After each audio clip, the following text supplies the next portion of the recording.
नमस्कार प्रेक्षकांनो, आजच्या एपिसोडमध्ये इथे आता भूमी जात असताना एका बाईला धक्का लागतो आणि ती खाली जे काही दुपटं पडलेलं असतं बाळाचं ते सुद्धा भूमीच्या पिशवीमध्ये भरते. आणि बाजूने आई योगेश्वरीची पालखी जात असल्यामुळे भूमीचं लक्ष त्या बाईकडे नसून आता त्या पालखीकडे असतं. त्या बाईने आता पिशवीमध्ये दुपटं भरून दिल्यानंतर ती पिशवी भूमीच्या हातामध्ये देते आणि ती तिथून निघून जाते. तेव्हा इथे आई योगेश्वरीची पालखी जात असताना भूमीसुद्धा आई योगेश्वरीचा आशीर्वाद घेत असते आणि म्हणत असते की आई योगेश्वरी, अक्षय तृतीयाच्या निमित्ताने तरी काहीतरी चांगलं घडू दे आणि इथे माझ्या बाळापर्यंत पोहोचण्याचा रस्ता मोकळा होऊ दे, असं भूमी म्हणत असते. आणि ते दुपटं आता तिच्याच पिशवीमध्ये बाळाचं आलेलं असतं, पण त्याच्याकडे भूमीचं लक्ष नसतं. त्यानंतर साप बघितल्यानंतर रागिनी इतकी घाबरलेली असते की आपला जीव मुठीत धरून तिथून पळ काढते. जाता जाता आता रागिनी म्हणत असते की तो साप मध्येच कुठून आला. ही भूमी पण ना खूपच जास्त नशीब घेऊन आलेली आहे. म्हणजे तिच्या विरोधात जर काही करायला गेलं तर अशी एक खूप मोठी शक्ती आहे जी भूमीच्या लगेच पाठीशी उभी राहते आणि असं काहीतरी घडतं. लगेच ती आपला पदर झाडते आणि म्हणते की ते दुपटं कुठे गेलं. अरे देवा, ह्या गडबडीमध्ये त्या सापाला घाबरून मी तिथून पळाले, पण आता ते दुपटं तिथे पडलं. कुठे बरं गेलं असेल. नाही नाही, काही झालं ना तरीसुद्धा ते दुपटं मला शोधून काढायलाच हवं. ते कुणाच्याही हाताला लागता कामा नये, नाहीतर मग माझं काही खरं नाही. कारण त्या दुपट्यापर्यंत जर भूमी पोचली तर रागिणीला माहिती आहे मग माझं काही खरंच नाही आहे. त्यानंतर इथे भूमीला गायकवाड सरांचा फोन आलेला असतो. गायकवाड सर म्हणत असतात की भूमी मॅडम, आपण जनता चाळीमध्ये जाणार होतो ना ते दुपटं शोधायला, पण आता जास्त वेळ मला तिथे थांबता आलेलं नाही आहे. तिथे सुद्धा माझ्या हाती काहीच लागलेलं नाही आहे. एका ठिकाणी कुणीतरी दरोडा टाकलेला आहे, त्या ठिकाणी मला जावं लागतं आहे. त्याच्यामुळे आता आपली भेट होणार नाही आणि जास्त वेळ मला थांबतासुद्धा येणार नाही आहे. तेव्हा मला तिथे निघून जावं लागतं आहे. तेव्हा इथे भूमीला आता माहिती मिळालेली असते की गायकवाड सरांच्या हाती काहीसुद्धा लागलेलं नाही आहे. भूमी म्हणते की ठीक आहे, मलासुद्धा आता निघायला हवं. घरी सगळेजण वाट बघत असतील. आकाश, आजी सगळेजण काळजीत असतील की मी अजून घरी कशी पोहोचले नाही. पण इथे आता ती नर्ससुद्धा निघून गेली आणि दुपटंसुद्धा सापडलेलं नाही आहे. म्हणजे इथे आता नक्कीच काहीतरी गडबड आहे. ते दुपटं कुणाला चोरून काय मिळणार आहे. त्यानंतर प्रेक्षकांनो, इथे आता आकाश भूमीची वाट बघत असतो. आकाश म्हणत असतो की भूमीला किती उशीर झाला जाऊन, अजून कशी आलेली नाही आहे ती. कुठे बरी गेली असेल. मला सांगून गेली होती माहिती आहे, पण आतापर्यंत तिने यायला हवं होतं की नाही. तेव्हा इथे प्रेक्षकांनो, आकाश भूमीची वाट बघत असतो. म्हणतो की भूमीला फोनच करतो. भूमीला फोन करत असताना इथे आता भूमीसुद्धा दारामध्ये येऊन उभी राहिलेली असते. तर इथे आकाशला तिची खूप जास्त काळजी वाटत असते. भूमी आल्यानंतर आकाश म्हणतो, भूमी अगं कुठे गेली होतीस तू. कधीपासून आम्ही वाट बघतोय तुझी आणि इतका उशीर काय करत काय होतीस आणि कुठे गेली होतीस. तेव्हा इथे भूमी खूपच जास्त नाराज असते. आकाश म्हणत असतो, बरं बरं ठीक आहे, तू ये बरं इथे ये ये इथे बस. आणि आकाश भूमीला पाणी द्यायला जातो. तो म्हणत असतो की भूमी, तू शांतपणे आधी बस आणि पाणी पी बरं. आकाश तिला पाणी प्यायला देत असतो. भूमी निराश झालेली असते कारण बाळाबाबत तिला काहीही क्ल्यू सापडलेले नसतात. तेव्हा आकाश म्हणतो, भूमी पाणी घे ना. तेव्हा इथे भूमी आता वेगळ्याच विचारात असते. तेव्हा इथे आकाश म्हणत असतो, भूमी तू पाणी पी आणि सांग बरं आता मला की नक्की काय झालंय. कुठे गेली होतीस तू आणि एवढा उशीर का झाला. बरं, ज्या कामासाठी गेली होतीस ते काम तरी झालंय का. भूमी मला माहिती आहे तू मला सांगून गेली होतीस, पण तरीसुद्धा काळजी वाटते ना. मला तुझी काळजी वाटत होती. अजून तू इथे शारीरिकरित्या आणि मानसिकरित्या पूर्णपणे बरी झालेली नाही आहेस. कळतंय का तुला. अजून तू खूप जास्त वीक आहेस. तुला काही झालं असतं म्हणजे. तेव्हा इथे भूमी म्हणते, आकाश रागू नकोस ना. आणि हे बघ, तू आता पॅनिक होऊ नकोस. तू बस बरं बस. तेव्हा इथे आकाश चेअर घेतो आणि बसतो आणि तिला विचारतो, बरं ठीक आहे, आता तू मला सांग बरं नक्की काय घडलंय. काय झाले म्हणून तू एवढी निराश आहेस. तेव्हा भूमी म्हणत असते, आकाश त्या नर्सचा पत्ता सापडला होता. गायकवाड सर आणि त्यांची टीम त्यांना पकडायला सुद्धा जात होती, पण बरोबर त्याच वेळेला ती नर्स तिथून गायब झाली होती. नर्स तिथे सापडलीच नाही आणि तिथेच ती बाईसुद्धा होती जिच्याकडे बाळाचं धुपटं होतं. ती गुहारीनसुद्धा तिथेच होती, पण बाळाचं धुपटंसुद्धा तिथे सापडलं नाही. आकाश, म्हणजे एकाच वेळी दोन्ही गोष्टींमध्ये निराशा मिळते रे. काहीच कसं हातामध्ये लागत नाही. निदान त्या गुहारणीकडे बाळाचं दुपटं सापडलं असतं तर बाळाबद्दल आपल्याला काहीतरी क्ल्यू नक्की सापडला असता ना. आणि ती नर्स जर सापडली असती तर नक्कीच आपल्या बाळाबाबतीत सुद्धा काहीतरी माहिती मिळाली असती ना आकाश. तेव्हा इथे भूमी आता नाराज झालेली असते. आकाश म्हणत असतो, भूमी नको तू स्वतःला त्रास करून घेऊस. हे बघ सगळं काही ठीक होईल. म्हणजे मी विचार करतो तसा तू विचार करत नाहीस. मला तुझ्यासारखा विचार करता येत नाही कदाचित. पण मी खरंच सांगू का, एक गोष्ट मला माहिती आहे. जो माणूस गुन्हा करतो ना तो काही ना काहीतरी मागे सोडतो आणि ते एक ना एक दिवस समोरसुद्धा येतं. मला असं वाटतंय आपल्या बाळाच्या बाबतीत ज्या लोकांनी काही चुका केल्या असतील ना त्या एक ना एक दिवस सगळ्यांना कळतील. कारण सत्य आहे ना ते जास्त काळ लपून राहत नाही. ते एक ना एक दिवस पुढे येतं. कदाचित ते धुपटं वगैरे आपल्या नजरेसमोर असेल. कदाचित काही गोष्टी आपल्या नजरेसमोर असतात पण आपल्याला त्या दिसत नाहीत आणि नंतर त्या आपल्याला दिसतात तेव्हा सगळ्या गोष्टी सोप्या होऊन जातात. सगळं काही आपल्याला कळतं. तेव्हा भूमी म्हणत असते, आकाश अगदी तू म्हणतोयस ना तसंच सगळं होऊ दे. म्हणजे तुझ्या बोलण्याला यश येऊ दे आणि अचानकपणे आपल्याला त्या गोष्टी स्पष्टपणे दिसायला लागू दे. मला माझ्या बाळापर्यंत पोचायचं आहे आकाश.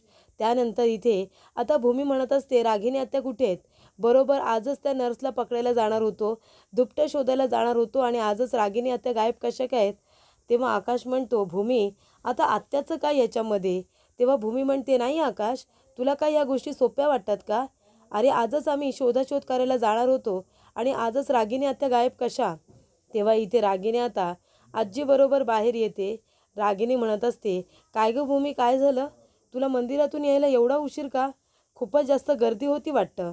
तेव्हा इथे भूमी आता आकाशकडे बघायला लागते आणि आकाश तिच्याकडे ह्या नजरेने बघत असतो की बघितलंस तू विनाकारण तू आत्यावरती संशय घेतलास. आत्या तर घरातच आहे. तेव्हा इकडे आकाश म्हणत असतो, भूमी जा तू फ्रेश होऊन ये जा. आपण सगळेजण जेवायला बसूया.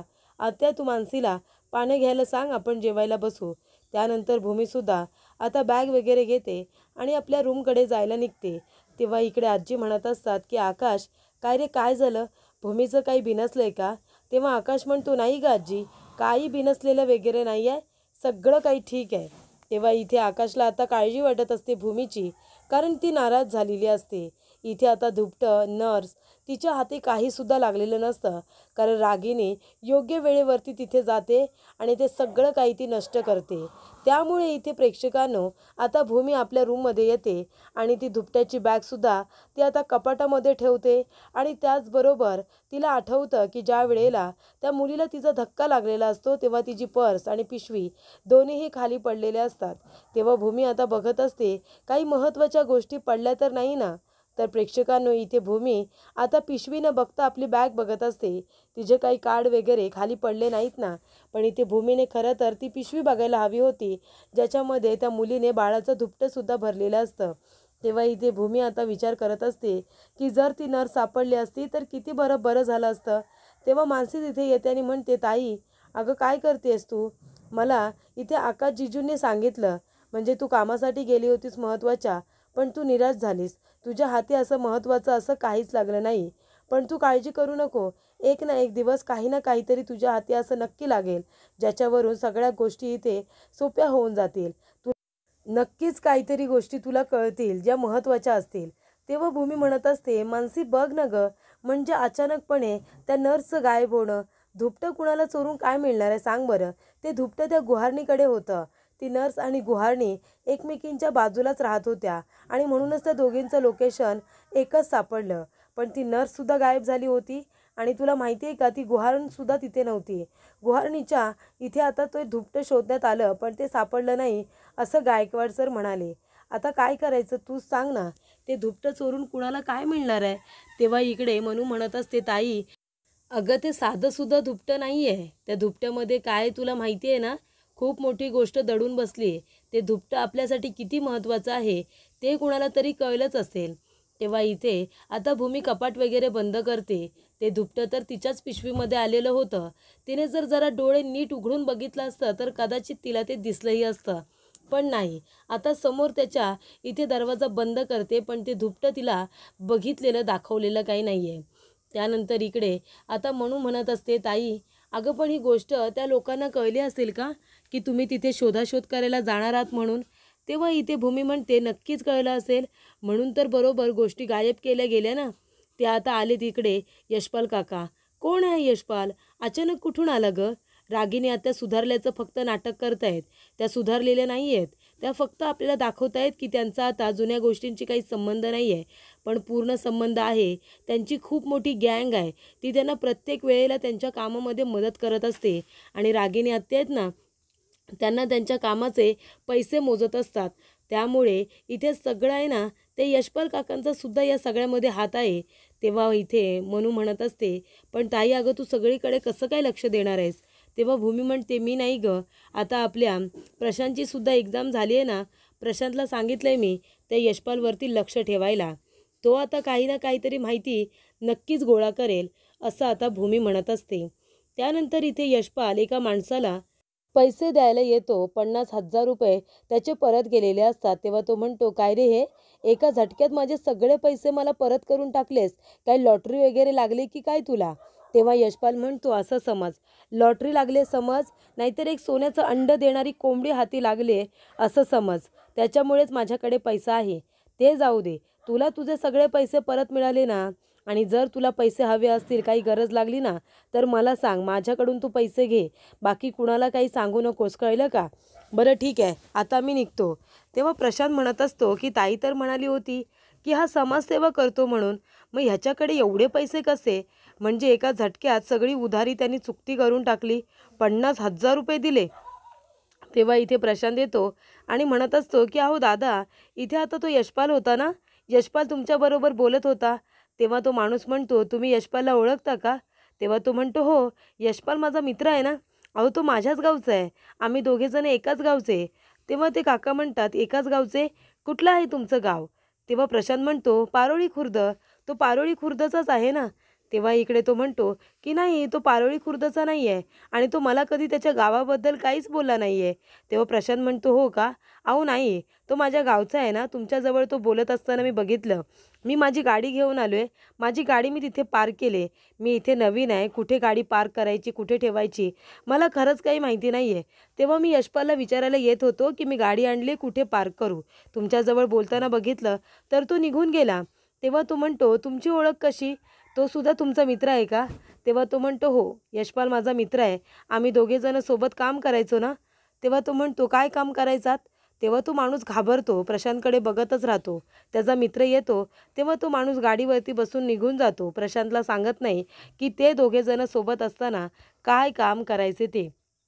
तेव्हा इथे प्रशांत म्हणतो की एवढी काही माहिती मिळालेली नाही आहे, पण हा यशपाल माणसांना पैसे वाटतोय, उधाऱ्या चुकत्या करतोय, हे भूमीताईला सांगायला हवं.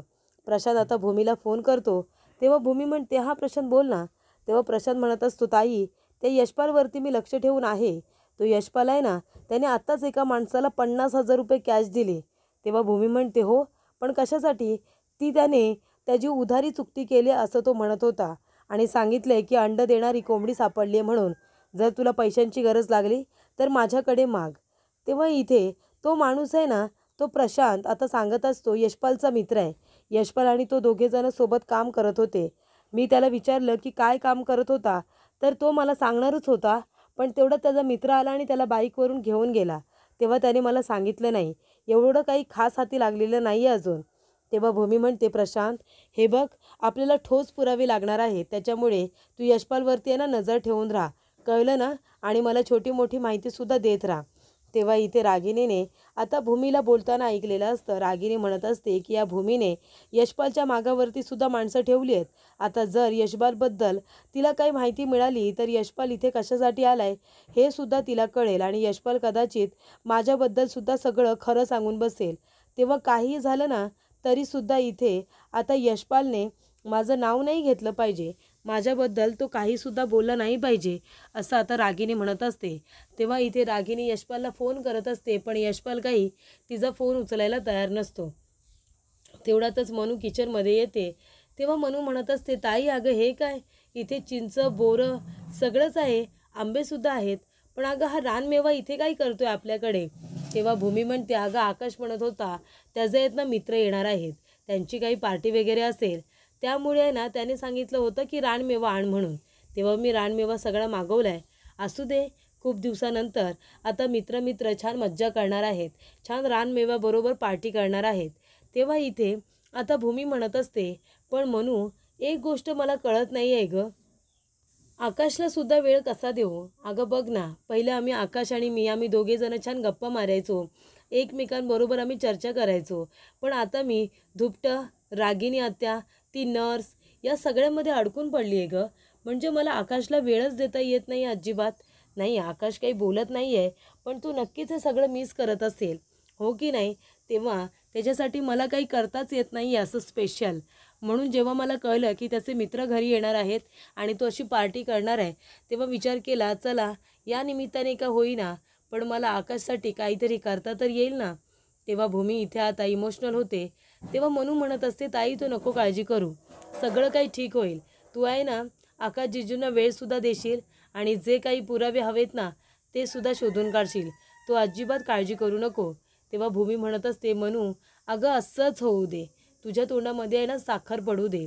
त्यानंतर इथे आता डोअरबेलचा आवाज आलेला असतो. तेव्हा इकडे भूमी म्हणत असते, मनू आकाशचे फ्रेंड्स आले वाटतं, मी जाऊन दरवाजा उघडते, बाकीची तयारी मी केले, हे सगळं आता जरा ठेवून दे आणि खाऊ नकोस हां, आत्ताच तुला सांगते.